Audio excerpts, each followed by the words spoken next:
Did you have a critical friend, and how did they help or hinder you?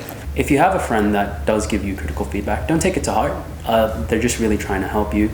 I know I definitely did take it to heart at times, especially when you work hours and hours upon writing something and then they come out with, oh, this isn't that great. I think you really need to develop sort of a network of critical friends. Well, I was the only person in my extension 2 class, so I didn't really have any of my peers giving me some sort of critical feedback. It might hurt sometimes, or it might kind of be disruptive because it forces you to maybe even change the shape of your story, for example, or alter something about your concept.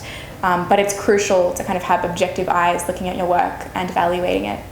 We had a pretty big cohort, so it was definitely good to talk to other people. And we had about 5 people doing critical responses, which meant that we were all sort of talking about the theory we were reading, talking about how we were approaching the books at that time, and it was a good sort of collegial atmosphere. You're going to get a lot of negative feedback. People are going to say, I don't understand this. And that's the most important feedback you can get, because that is what makes it better. Because I was talking about mathematics and English, I gave my work to both teachers from mathematics and English departments, and they also were able to contribute their ideas, so that kind of improved my analysis.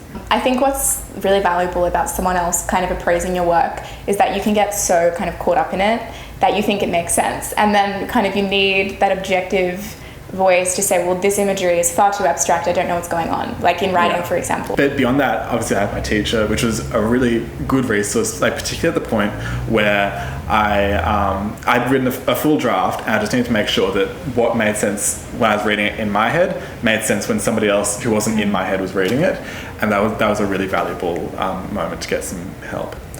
So share it with everyone. Share it with your teacher, obviously, share it with your best friend, share it with someone who you despise, and just take it all in your stride and say, that's how I'm going to make this major work better.